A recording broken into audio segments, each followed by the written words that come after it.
Hello everybody and welcome to Draw, Paint, and Meditate. Today's drawing class is the koi fish.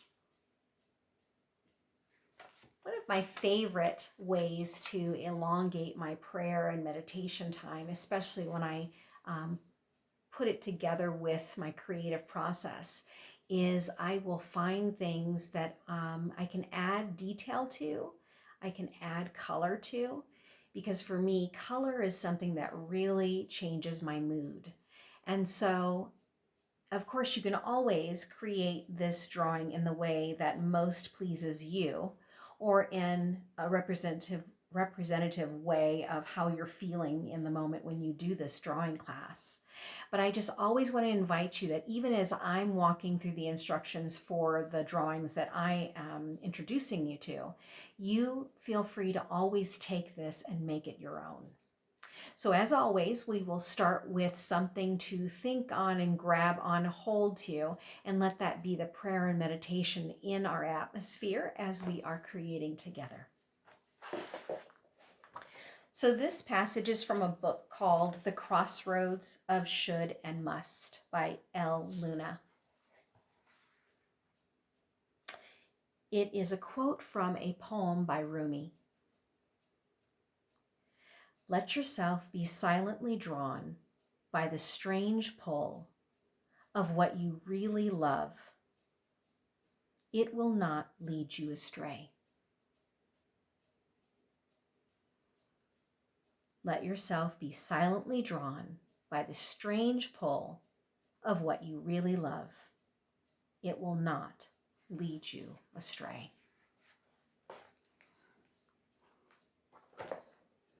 So as always, I'm using a marker just so you can see it on the board. This is the drawing just with the marker. And so as you can see, it has beautiful lines to it. And you can leave it this way because it just has, it speaks so much to me even as I look at it. I am working with a larger piece of paper, and of course, if you're doing kind of a sketchbook or journaling process, you obviously can make it smaller. I'm always using larger pieces of paper so that you can see the full details on your screen, whether it be your phone, your tablet, your laptop. So again, let's go ahead and get started.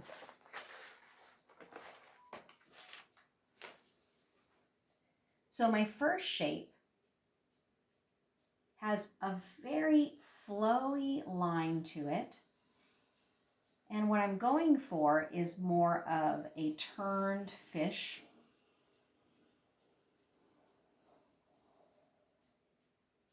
So that I can have the movement of one going one way, one going the other way, almost mimicking kind of a yin-yang kind of movement.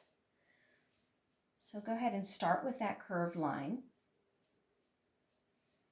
And then as you do that one, find a way to make a larger shape similar to this one,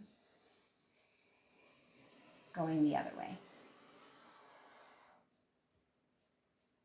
Now, a little trick I always do as I'm drawing is, if I'm drawing on a table, I will always pick up my paper and pull it out in front of me as if you were putting it on a wall, so I can see if I like how the dimensions are coming together. So I invite you to do the same. In the creative process, we have to always be careful not to be too critical of what we're creating, because it really is so much about process and not necessarily about looking at each step in between. Okay? So you've got your shapes here. And again, what I love about the shape of especially the koi fish is that it has such fluidity that there is no wrong way to make this shape. Okay?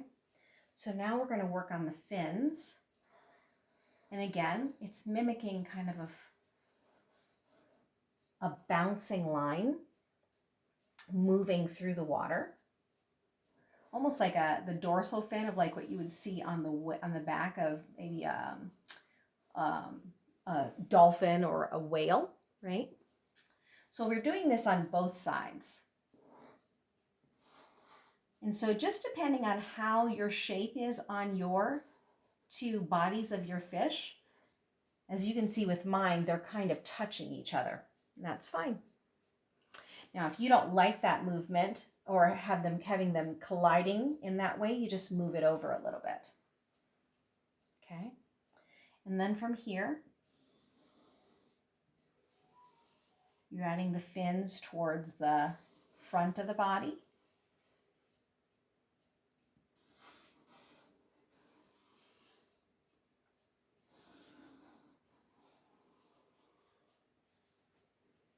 Okay.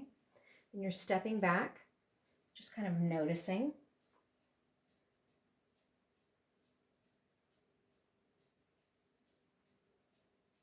Then you're adding the eyes.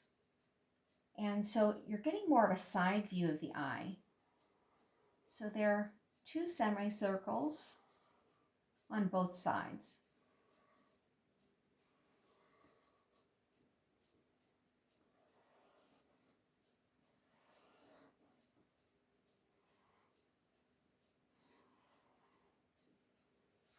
Okay.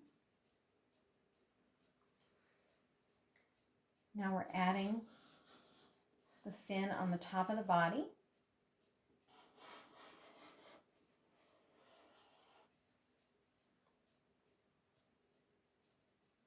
And then if you've seen koi fish before, you know they have such beautiful, vibrant colors to it.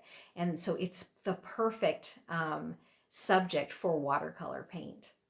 And so I'm going to add in just some flowy shapes, just to kind of remind myself that I want to have some sort of differentiation of color on the the way in which I deal with the color on these fish.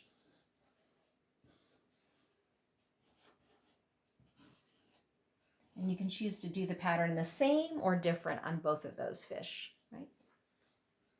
Okay, and then I'm going to add some seaweed wherever it might make sense on your painting. So I'm going to add some up the middle, maybe some going off to the side.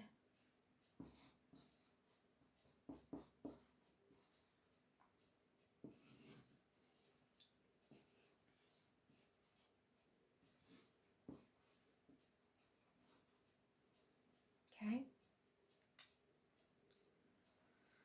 And then again, you're just kind of stepping back and looking at your process.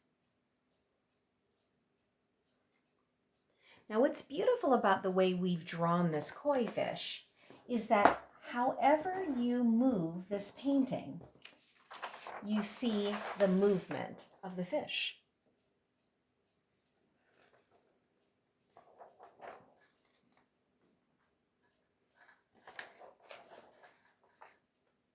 And so this is where you would decide how you would want to hang it if you're planning on hanging it in your home.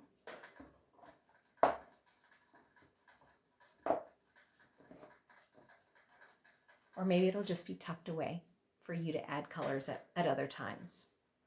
So again, here is an example of how I colored my koi fish. You could feel free. On this one, I did not add any of the seaweed. And then obviously they'd be in some sort of body of water, so you could paint your background blue. But this is just such a nice, again, what I'm always looking for to invite you into is a creative practice that's not too complicated, can be done with anything you have on hand that isn't conducive to like, I must finish it right now. You can have this, this feeling of just being able to sit and work through whatever it is you might be going through, and also come up with a very beautiful end product, if you will. And so as we continue on in this series that I'm doing, I would love to hear any suggestions that you might have come across that really has been enjoyable for you to draw, and I'd be happy to share it on this channel. So once you're finished, you can go on ahead and go into the coloring process, whether it be with markers or watercolor paints or colored pencils or crayons, anything that invites you to play within the lines, yeah? So again, let's listen to the words of Rumi and allow them to just sit in your heart as you paint your piece today.